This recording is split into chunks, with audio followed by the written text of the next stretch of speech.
दोस्तों,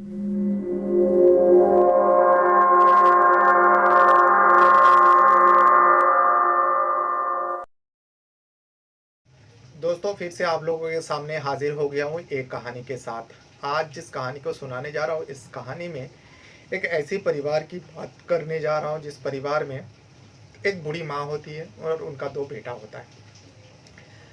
अब दोनों बेटे में जो है, दोनों बेटे का शादी हो चुका था और दोनों बेटे भी काफ़ी बड़ा हो चुका था। दोनों बेटे का जो खास करके बड़ा वाला बेटा है, उनका एक लड़की भी थी, लड़की भी जवान हो चुकी थी।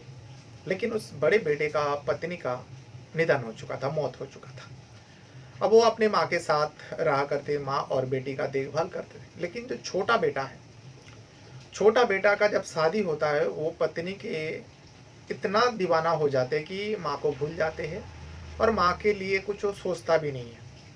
ऐसा बहुत सारे घरों में होता है, तो इस परिवार में भी ऐसा होता है।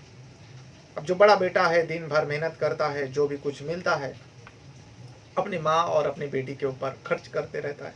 बेटी पढ़ाई कर रही होती है उस टाइम, लेकिन पिता ये सब मजदूरी करते करते जो है उसका ठीक से उस बेटी को पढ़ा नहीं पा रहा था, इतना खर्चा नहीं उठा पा रहा था। तभी उसने एक दुकान डाला, एक दुकान डाला।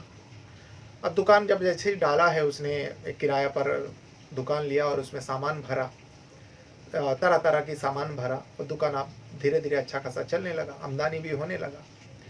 इसे उस लड़के का जो है प्रमोद नाम होता है, प्रमोद भी खुश रहने लगे। चलो थोड़ा बहुत आमदनी हुआ मजदूरी से तो अच्छा है। लेकिन उसे अच्छा खासा काम भी आता था, वो वेल्डिंग का काम करता था। लेकिन वो काम जिस जगह पे वो लोग रहते थे, उस काम का उतना पैसा नहीं था और वहाँ उतना काम नहीं मिलते थे। इस वजह से उसने एक दुकान डाला और दुकान चलाता था। लेकिन एक दिन अचानक उस दुकान में शॉर्ट सर्किट हो जाने की वजह से आग लग जाती है। अब आग लग जाती है, दुकान में सारे सामान जलकर खाक हो जाता है। अब दुकान में जितने भी सामान था तो उन्हीं का, लेकिन सारे मार्केट से उठाया हुआ था। उस सामान को बेचता, फिर मार्केट वाले को पैसा देता। होलसेलर जो जहाँ से लेकर आता था उन लोगों को पैसा कुछ तो चुकाना पड़ता, कुछ बाकी रह जाता। अब सारे सामान जल जाने की वजह से ये व्यक्ति फिर से रोड पर आ जाता है। अब वो सोचता है, जो अब कैसे मैं ये सब का कर्जा चुका पाऊंगा। अपने छोटे भाई से अक्सर लड़ाइयाँ होता था, झगड़ा होता था। ये दोनों भाइयों में से इतना ज़्यादा झगड़ा होता था कि आसपास वाले भी तंग हो जाते थे। जो कोई सौतेला भाई, कोई पराया इंसान इतना नहीं झगड़ते, इतना नहीं लड़ते जितना कि इन दोनों भाइयों में से इन दोनों भाई लड़ते हैं आपस में। लड़ने का वजह जो थी, बड़ा भाई कहता था छोटा भाई को, जो तेरा भी तो हक है, तू अपने माँ को क्यों खर्चा नहीं देता है? क्या सारी जिम्मेदारी मैं ही उठा के रखा हूँ? तो तेरा भी फर्ज बनता है, तेरा भी हक बनता है जो माँ को कुछ खर्चा पानी देना। भले ही माँ मेरे साथ रहता है, लेकिन तू भी तो उसका बेटा है। तो इसमें छोटा बेटा कहता है, छोटा भाई जो है कहता है, माँ बचपन से ही जो है मुझे प्यार नहीं करती थी। ये उसके मन में था। कोई माँ ऐसा तो बिल्कुल ही नहीं कर सकते जो दोनों दो बेटा हो, दोनों को अलग नज़रिया से देखे। लेकिन उस छोटे बेटे को ऐसा लगता था, जो माँ तो बचपन से ही मुझे प्यार नहीं करती थी, माँ बचपन से ही तुम्हें चाहती थी और आज भी तुम्हारे साथ ही रहता है, तो मैं क्यों खर्चा उठाऊँ माँ के लिए तो मैं मर चुका हूँ। इसीलिए माँ को माँ के लिए मैं एक पैसा नहीं दे सकता। और माँ को मेरी पत्नी भी बिल्कुल पसंद नहीं, क्योंकि उनका पत्नी जो था, उनका प्रमोद का छोटो भाई का जो पत्नी थी, बहुत ही मतलब घटिया किस्म की औरत थी। वैसे वो लड़की से शादी किया था।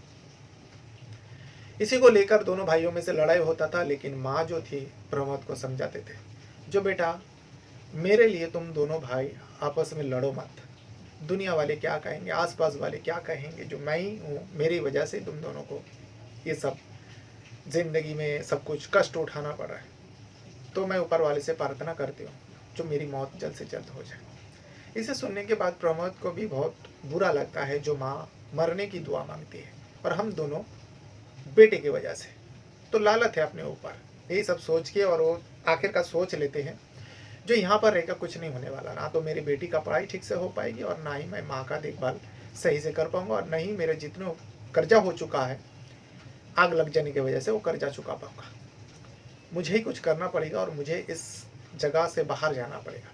लेकिन बाहर चला जाऊँगा तो मेरे माँ का और मेरे जवान बेटी का देखभाल कौन करेगा? एक भाई है, वो भी तो इस टाइप का है। वो बहुत सोचा, सोचने का बार फैसला किया। उसका एक दोस्त जो है कतर में रहता था, जो हिंदुस्तान से बाहर है, कतर में वो काम करते थे, वेल्डिंग का काम करते, अच्छा खासा पैसा कमाता था। इस वजह से वो अपने दोस्त से बात करता है, जो भाई मेरा हालत तो तुझे पता ही है, जवान बेटी है, कुछ दिनों बाद उसका शादी भी कराना है, और मेरी बुढ़ी माँ है, उसका भी दवा पानी, उसका इलाज का खर्चा अब मैं इस यहाँ पर रहकर नहीं उठा पा रहा हूँ, तो मेरे लिए कुछ काम ढूंढ। अब वो दोस्त कहता है, जो ठीक है, कोई बात नहीं, काम तो यहाँ पे बहुत है, अगर तू इरादा करेगा तो मैं अपने सेठ से बात करता हूँ, तुझे भी यहाँ पर बुला लेता हूँ, लेकिन तू पहले सबसे पहले फाइनल डिसीजन दे, तभी मैं बात करूँगा। अब वो अपनी माँ अपनी बेटी को कैसे भी करके मना लेते, वो लोग तो जाने बिल्कुल ही नहीं देना चाहता था, जो हम लोग कैसे भी करके एक टाइम खाएंगे, दूसरा टाइम नहीं खाएंगे, लेकिन तुम बाहर मत जाओ, तुम चले जाओगे तो हम लोग का देखभाल करेगा। लेकिन प्रमोद जो है अपनी बेटी को सारी जिम्मेदारी दे कर गए थे। जो मेरी बेटी जो रिया नाम होती है, रिया सब कुछ संभाल लेगा माँ, रिया बहुत होशियार है, वो अपने पापा पर गई है, तो वो भी अपने पापा के जैसा हालत को समझते हैं और हालत के साथ लड़ना आती है। ये मेरे बेटी नहीं है, मेरा बेटा है। सब कुछ कहने के बाद, माँ को और बेटी को समझाने के बाद वो कतर चले जाते हैं। कतर चला जाने के बाद इस बेटी के साथ चाचा और चाची बहुत गलत करता है, क्योंकि कुछ समय जाने के बाद उस बूढ़ी माँ का भी मौत हो गई थी। उसके बाद चाचा और चाची बहुत परेशान कर रहे थे उस बेटी को, रिया को। अब रिया को देखभाल करने के लिए कोई नहीं था, लेकिन रिया जब पापा से बात करती, पापा कहते बेटा कुछ दिन सह ले, मैं यहाँ पर मेरे बॉस जिस कंपनी में मैं काम करता हूँ, मेरे सेठ जो है घर देने वाला है, जैसे ही घर मिल जाएगा मैं तुझे बुला लूँगा। वर एक दिन उस व्यक्ति को, प्रमोद को, उसका सेठ एक घर देता है। घर देने के बाद उसे अब कहता है जाओ तुम अपनी बेटी को बुला सकते हो। जब बेटी को वो इंडिया से कतर बुलाते हैं पापा, वो कतर तो पहुंच जाती है, कतर एयरपोर्ट में पहुंच जाता है, लेकिन एयरपोर्ट पहुंचने के बाद एयरपोर्ट में खुद उसका पापा प्रमोद खड़ा रहता है। बेटी को लाने के लिए गया था, लेकिन बेटी एयरपोर्ट से बाहर ही नहीं आई। फिर बाद में पता चलता है उस बेटी का एक्सीडेंट हो गया। वो टैक्सी से जा रहे थे, एयरपोर्ट में उतरी, बाहर गए, टैक्सी में बैठे और उसका एक्सीडेंट हो गया, उसकी मौत हो गई। लेकिन कुछ समय जाने के बाद, करीब 4 साल बीत जाने के बाद, उस प्रमोद को अपनी बेटी को दिखाई देता है एक सेठ के घर में। क्या था पूरी सच्चाई, पूरी कहानी आप जानेंगे ना तो आपको भी हैरानी होगी, जो कोई इंसान इतना खिलौना कैसे हो सकता है। तो आज मैं इसी कहानी को सुनाने जा रहा हूँ, लेकिन कहानी में आगे बढ़ने से पहले वही छोटी सी रिक्वेस्ट रहेगा आप लोगों से। अगर आप पहली बार मेरे चैनल से जुड़ रहे हो, मेरे चैनल पर वीडियो देख रहे हो, तो चैनल को सब्सक्राइब ज़रूर कीजिएगा, और वीडियो देखते समय वीडियो को भी एक लाइक कर दिया करें। अगर आपको कुछ कहना है, कुछ बताना है, तो भी आप वीडियो के कमेंट बॉक्स में बता सकते हो, या फिर आप जैसे कि जानते हो, अगर आप रेगुलर मेरी वीडियो देखते हो, मैं जिस कहानी को सुनाता हूँ ये लोगों द्वारा भेजा गया हुआ कहानी होती है, और कुछ मैं आर्टिकलों से निकाल कर लाता हूँ, आर्टिकल से। और अगर आपके पास भी ऐसी कोई कहानी है जो दिलचस्प हो, दिल को छू जाने वाली हो, या फिर दर्दनाक भी कहानी हो, तो आप मुझे भेज सकते हो। उस कहानी के ऊपर मैं पढ़ूंगा। पूरा पढ़ने के बाद अगर मुझे लगेगा हाँ इस कहानी के ऊपर वीडियो बनानी चाहिए, तो मैं आपसे वादा करता हूँ उस कहानी के ऊपर भी मैं वीडियो बनाऊंगा। आपको कहानी भेजने के लिए आप हमें इंस्टा में सर्च कर सकते हो, स्टोरी बाय रहमान करके आपको इंस्टा आईडी मिल जाएगा। आप वहाँ पे जाकर मैसेज के जरिए बात कर सकते हो, या फिर इसी वीडियो के डिस्क्रिप्शन में आपको इंस्टाग्राम का लिंक मिल जाएगा। आप वहाँ पे जाके क्लिक करोगे तो सीधा इंस्टा में पहुँच जाओगे, और जाके आप हमसे बातें कर सकते हो, या फिर इसी वीडियो के कमेंट बॉक्स में भी आप कुछ कह सकते हो, कुछ लिख सकते हो, कुछ कमेंट कर सकते हो, अपना नाम लिख सकते हो, या फिर आप कहाँ से देख रहे हो ये वीडियो, उस जगह का भी नाम आप लिख सकते हो। तो फिर चलिए जानते हैं आज की पूरा घटना क्या है। दरअसल ये कहानी है एक परिवार का, एक गरीब परिवार का। एक गरीब परिवार में, जैसे कि अब तक मैंने बताया, 2 लड़का होता है, दोनों शादीशुदा होता है, और उनका पिता नहीं था, वो दोनों शादीशुदा होता है। एक बड़े लड़का का जो है एक बेटी भी होती है, जवान हो चुकी है, नाम है रिया। बूढ़ी माँ थी, बूढ़ी माँ की देखभाल जो है बड़ा बेटा ही करता था, क्योंकि छोटा बेटा थोड़ा अलग किस्म का था। वो अपनी पत्नी की बात सुनते थे, अपनी बीवी का कहना मानते थे।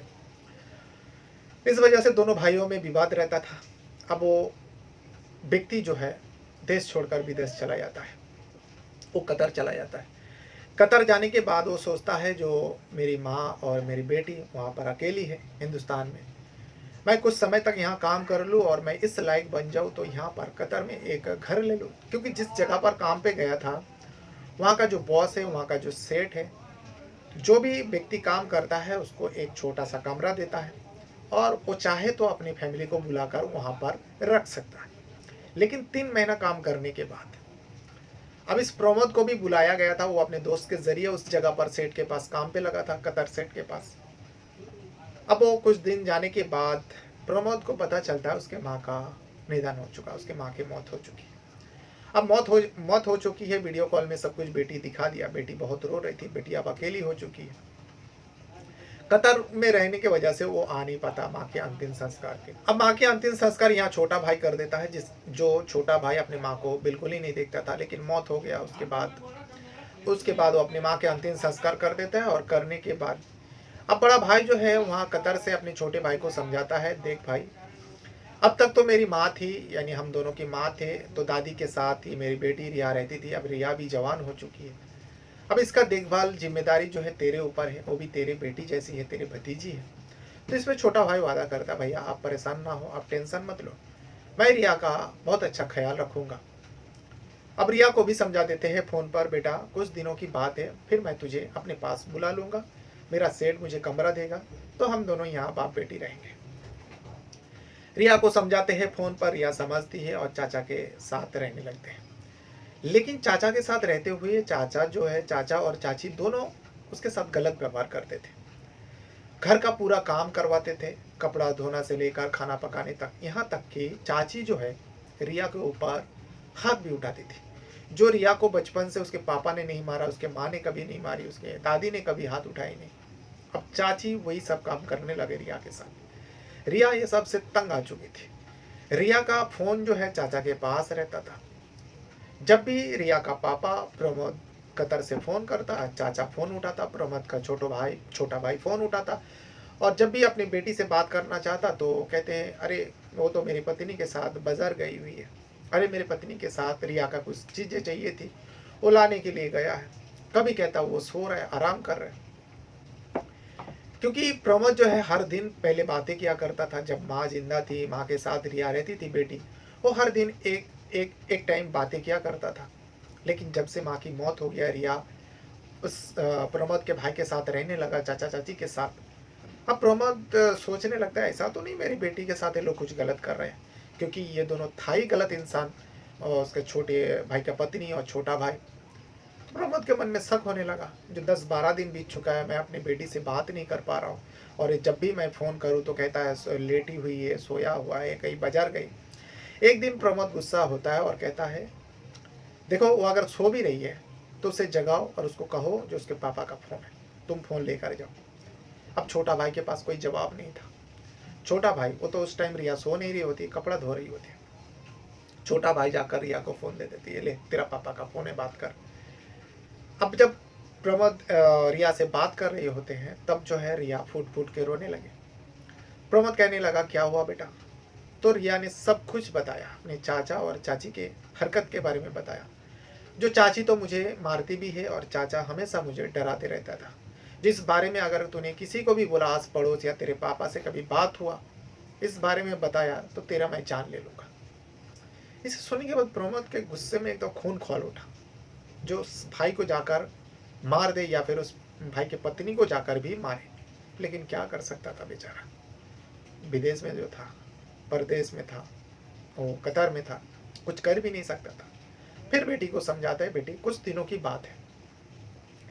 एक दिन वो अपने दोस्त के साथ डिस्कस कर रहा होता है घर के बारे में, मैटर के बारे में, माँ की मौत हो गई, बेटी के साथ ऐसे हरकतें कर रहे हैं, और उस दोस्त को भी पता था उसके छोटे भाई के हरकत के बारे में।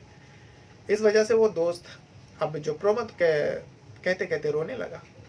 दोस्त जो है दिलासा देते रहा, उसी गाँव का था, जो कोई बात नहीं है, अब देख तू यहाँ 2 महीना हो चुका है, अब 1 महीना और बिता ले, बस मैं खुद सेठ को कहकर तुझे जल्द से जल्द एक कमरे का बंदोबस्त करा देता हूँ, फिर अपने बेटी को बुला लेना। लेकिन जब वो दोनों बातें कर रहा होता है तब उसका सेठ आ जाता है और प्रमोद के आंख में आंसू देखता है। सेठ पूछता है, क्या हुआ, क्या बात है, क्यों रो रहे हैं? तो जो उसका प्रमोद का जो दोस्त होता है, पुराना वर्कर था वहाँ का, सेठ का, प्रमोद के बारे में सब कुछ बता देता है। जो उसकी एक जवान बेटी है, उसको लेकर वो परेशान है।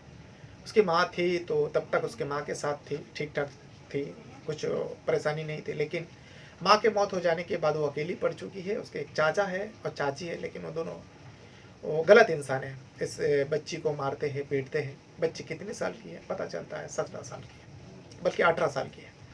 अब जैसे 18 साल की है, बालिग हो चुकी है, इस वजह से जो प्रमोद और उस प्रमोद का दोस्त का सेठ होता है वो कहता है, तो इसमें कौन सी बड़ी बात है, तुम्हारी बेटी को कहो जो पासपोर्ट रेडी करे और मैं तुम्हें कमरा दिला देता हूँ, जो तुम्हें 1 महीना बाद मिलने वाला है। और मेरा ऐसे ही एक कमरा खाली है, आज ही मैं तुमको उसका चाबी भिजवा देता हूँ, तुम उस कमरे में चले जाना और अपनी बेटी के साथ बेटी को बुला लेना, वहीं पर रखना।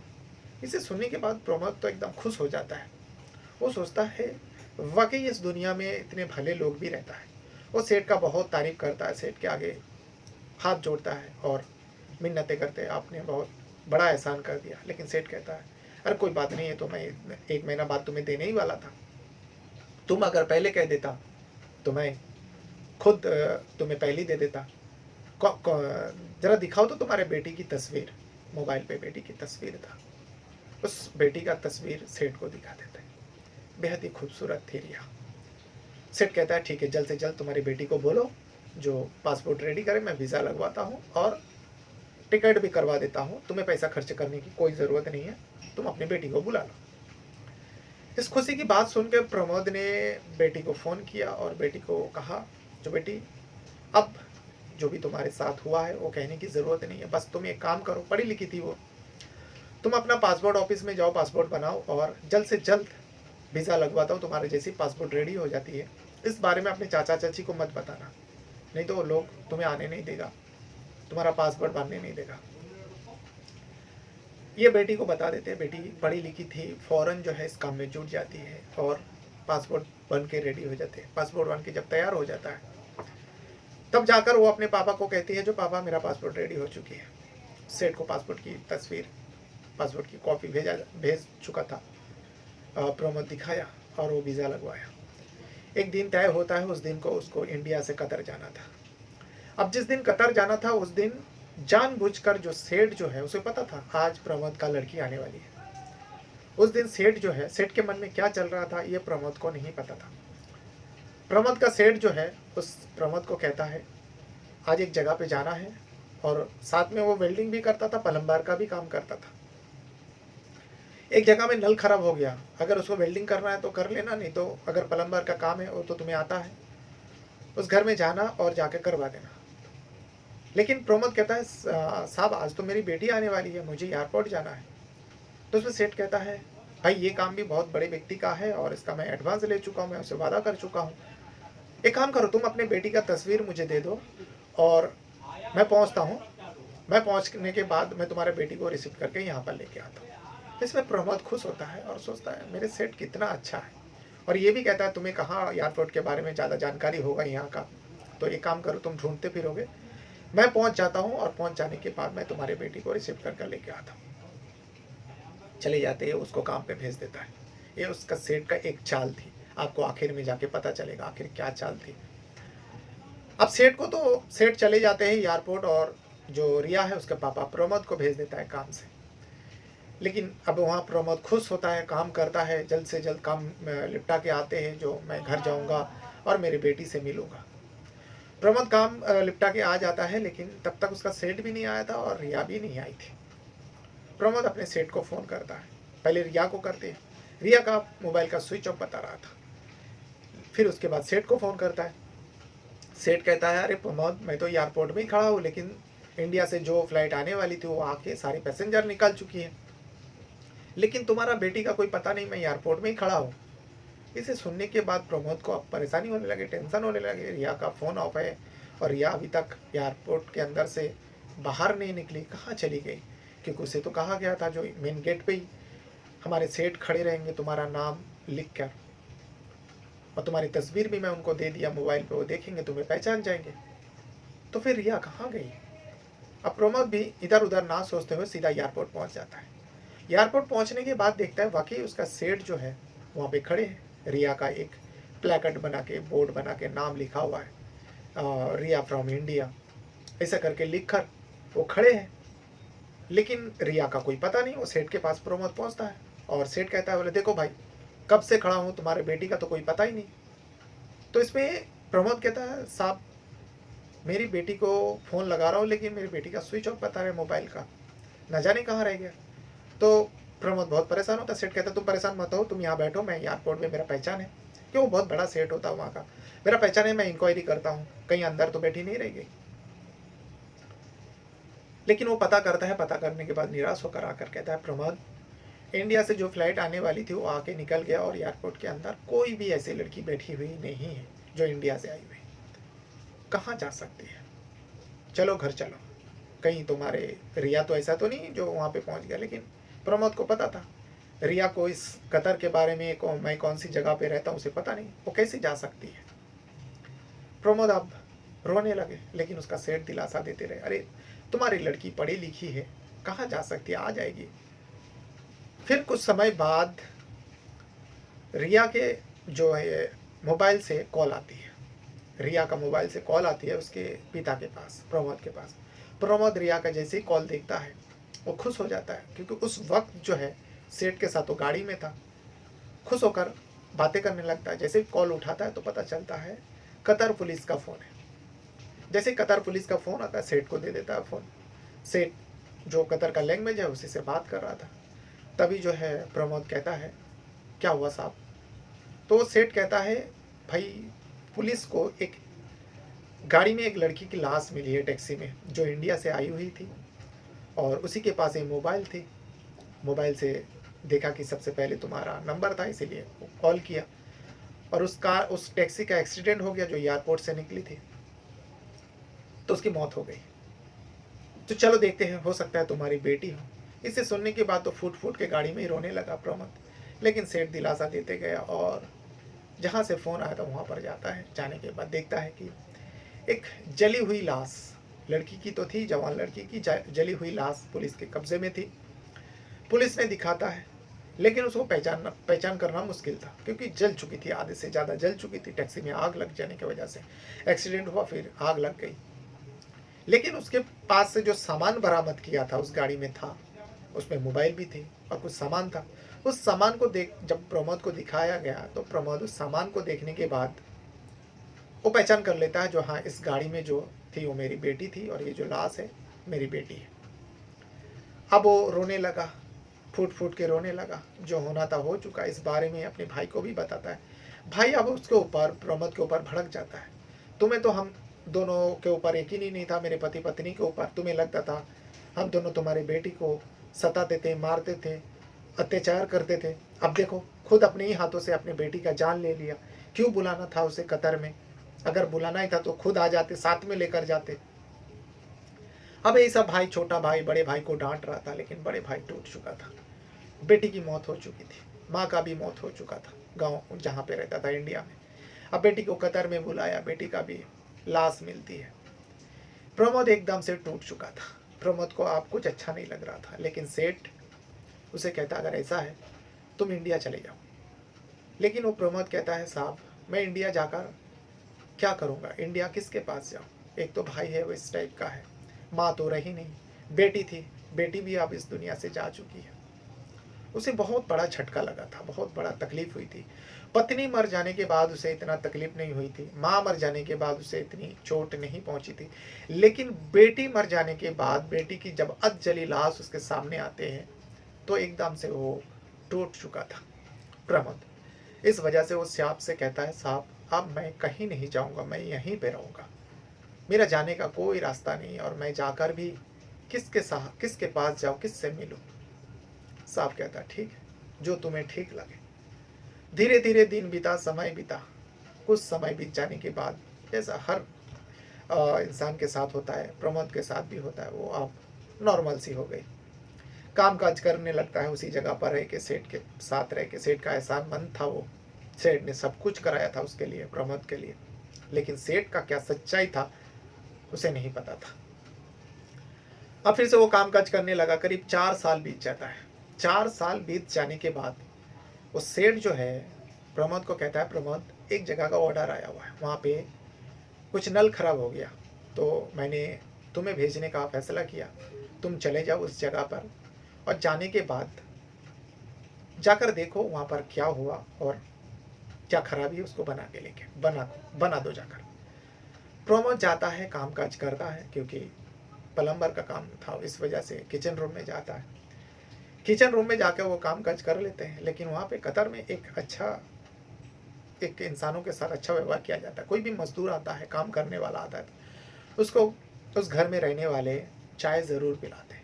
अब प्रमोद का जब काम हो चुका था, बस वो हाथ मुँह साफ करके जाने ही वाला था, जो आप लोग चेक कर लो, तभी एक लड़की जो है आती है और एक कप चाय पिलाने के लिए, हाथ में का चाय का कप थी।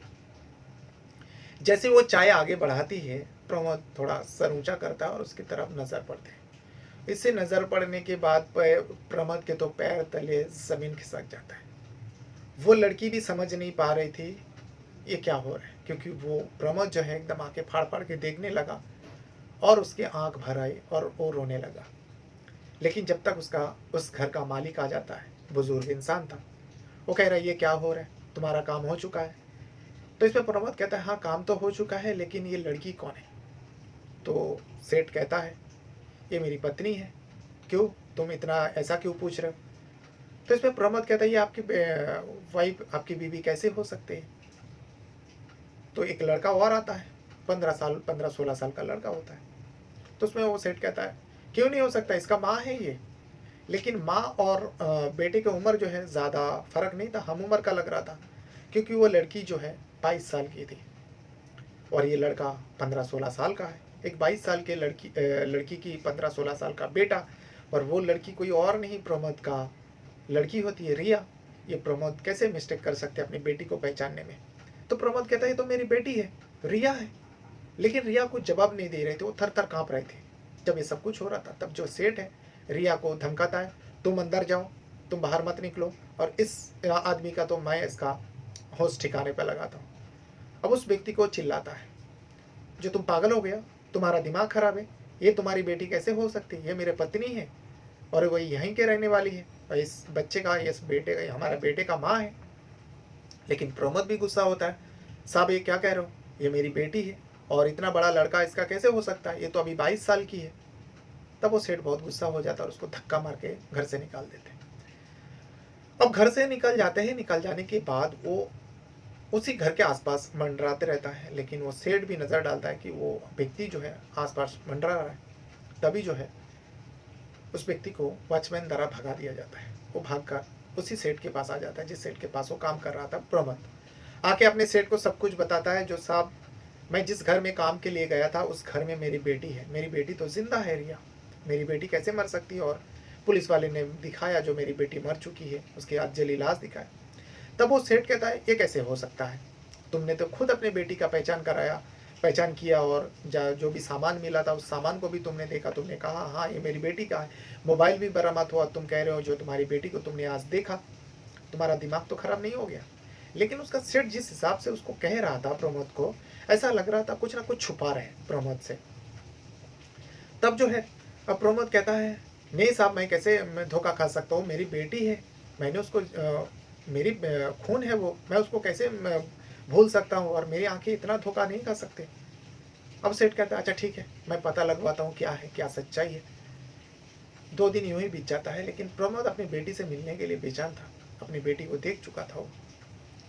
लेकिन वो सेठ कहता है अरे प्रमोद तुम्हारे धोखा हुआ है, वो कोई तुम्हारी बेटी नहीं है, वो तो यहीं के कतर का ही रहने वाली है, वो तो उस सेठ का पत्नी है, उसका एक बेटा भी है, तुमसे बेटे को भी मिलवाया, मैंने सब कुछ पता किया। लेकिन प्रमोद को यकीन नहीं था, जो कुछ तो गड़बड़ है, जो मेरा सेठ मुझसे छुपा रहा है, या फिर उस घर में कुछ तो गड़बड़ है, मैं उससे मिलना चाहता हूँ, मैं उससे बात करना चाहता हूँ। ये प्रमोद ने ठान लिया था। अपनी बेटी को देख चुके थे, वो इकलौती बेटी थी, उसके अलावा उसके ज़िंदगी में और कोई नहीं था जिसके लिए वो जी रहा होता है। तब वो ठान लेते हैं इस सारे लोगों से छुप छुपा के वो अपनी बेटी से एक बार मिल लेंगे, तो अगर बेटी ने कह दिया जो वो मेरा पापा नहीं है, तुम मेरे पापा नहीं हो, तो वो मान जाएंगे जो हाँ, लेकिन वो उसके बेटी है, प्रमोद को भी पता था। इसीलिए प्रमोद एक दिन छुप छुपा के उस शख्स के घर में पहुंच जाता है। अब पहुंच जाने के बाद वो घर के आसपास मंडरा रहा था। तभी जो है देखता है कि वो अंदर जाने का सोच रहा, तो जैसे सेठ निकल जाएगा तो उसका एक छोटा बेटा रह जाएगा, तो मैं आराम से घर पहुंच जाऊंगा और अपनी बेटी से मिल पाऊंगा, बातचीत कर पाऊंगा। यही सोचकर वो घर के आसपास घूमता रहा। तो तभी देखता है कि एक गाड़ी आती है। वो गाड़ी किसी और का नहीं, प्रमोद जिस सेठ के पास काम करता है उसी सेठ का गाड़ी होता है। अब उस गाड़ी से उसको सेठ को निकालते हुए देखता है, उस बंगले के अंदर घुस जाता है। अब बंगले के अंदर काफ़ी टाइम तक उसका सेठ था। प्रमोद को ये सब समझ में नहीं आ रहा था, ये सब क्या हो रहा है, ऐसा तो नहीं फिर मेरी बेटी के बारे में बात करने आया होगा, शायद मेरी बेटी है, कुछ तो झोल है, कुछ तो चक्कर है, उसको समझ में नहीं आ रहा था। लेकिन जब तक बेटी से ना मिले प्रमोद कुछ कह भी नहीं सकता था। वो इंतज़ार करता रहा। कई घंटा बीत जाने के बाद वो व्यक्ति जो है उस व्यक्ति के साथ बाहर निकालते हैं, यानी उसका सेठ जो है, प्रमोद का सेठ और उस घर का सेठ, दोनों साथ में गाड़ी में बैठते और कहीं चले जाते। अब प्रमोद के लिए मौका अच्छा था। प्रमोद फौरन जो है खिड़की से कूद, क्योंकि मेन गेट से जा नहीं सकता था, वॉचमैन है वो, खिड़की से, वो प्लम्बर है, उसको सब पता था, क्योंकि पाइप वाइप ठीक करता था कहाँ से अंदर जा सकते हैं। और इससे पहले वो उस घर में काम कर चुका था, वो उससे पहले देख चुका था, क्योंकि पिछवाड़े से पाइप चढ़ी थी और खिड़की से अंदर आ सकता है। वो पिछवाड़े से अंदर जाकर किचन रूम में सीधा खिड़की से कूद जाते हैं। और जैसे कूदता है वो अपनी बेटी को ढूंढने लगता है, एक दो कमरा तलाश करता है। तीसरे कमरे में उसको बेटी दिखाई देते हैं। जब तीसरे कमरे का दरवाज़ा वो खोलता है, दरवाजा ऐसे ही थोड़ा सा खुला हुआ था, कुंडी नहीं लगी थी, वो लड़की वहीं पे लेटी हुई थी, बल्कि लेटी नहीं हुई थी, उसी घर के कोने में वो रो रही होती है। प्रमोद सीधा पहुंच जाता है उस बेटी के पास और रिया करके आवाज़ लगा। जैसे रिया करके आवाज़ लगाती है, रिया एकदम दौड़ते हुए आती है और अपने पापा के सीने में लग जाती है। दोनों बाप बेटी गले लगते हैं और दोनों फुट फुट के रोने लगते हैं। तब जाके प्रमोद कहता है, बेटी ये सब क्या है, तू यहाँ पर कैसे पहुंची? तुझे तो मेरा सेठ एयरपोर्ट में इंतज़ार करता रहा, तुझे लेने के लिए गया था। तब रिया कहते, पापा ये आपका सेठ ही है जो मुझे यहाँ पर लाकर बेच दिया इस व्यक्ति को। इस व्यक्ति ने पैसा दिया था, बहुत सारे पैसा मेरे सामने उस व्यक्ति को दिया था, अभी जो व्यक्ति बाहर गया हुआ है। प्रमोद कहता हूँ तो मेरा सेठ है। लेकिन रिया कहती है, पापा मैं उस एयरपोर्ट में था, जब प्रबंध ने पूछा तो फिर तो यहाँ पर कैसे आए? तो रिया बताती है, मैं एयरपोर्ट से जैसे बाहर निकली तो रिया इंडिया लिखा हुआ था, रिया फ्रॉम इंडिया। एक व्यक्ति था, यही व्यक्ति था जो आपका सेठ आप बता रहे हो।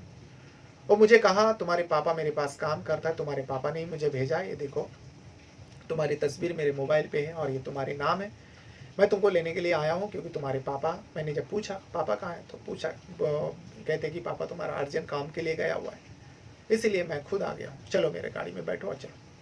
लेकिन मैं जब गाड़ी में बैठता हूँ कुछ मुझे पीने के लिए देता है, जो बेटा ये तुम पी लो। जैसे ही मैं वो पीता हूँ, पीने के बाद मेरा होश नहीं रहता, मैं उस गाड़ी में सो जाती हूँ। फिर जब मेरे को होश आता है तब पता चलता है मैं इस घर में हूँ। एक बूढ़ा व्यक्ति है, ये जो व्यक्ति था मेरे घर का जो ऑनर है, ये व्यक्ति मेरे सामने था। अब मैं रोती रही, चीखती रही, चिल्लाती रही, मुझे मेरे पापा के पास ले चलो।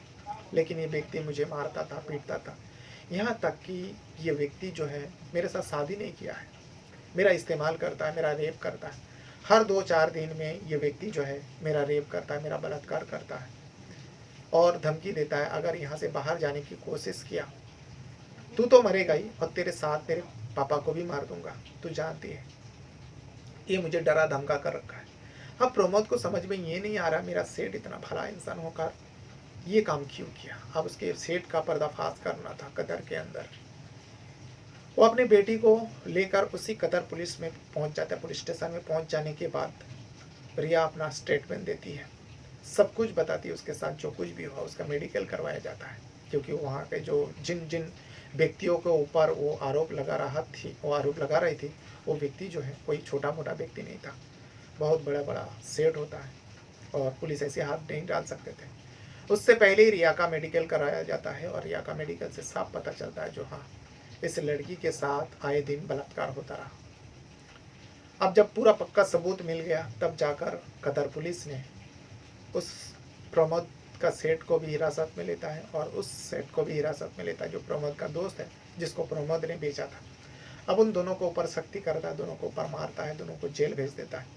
लेकिन प्रमोद के जो दोस्त था, जो उसके पास काम करता था, उसके पास काम पे लगवाया था प्रमोद को, जब उस बारे में पता चला तो उसे तो यकीन ही नहीं हो रहा था उसका सेठ इतना घिनौना और इतना घटिया काम को भी अंजाम दे सकता है।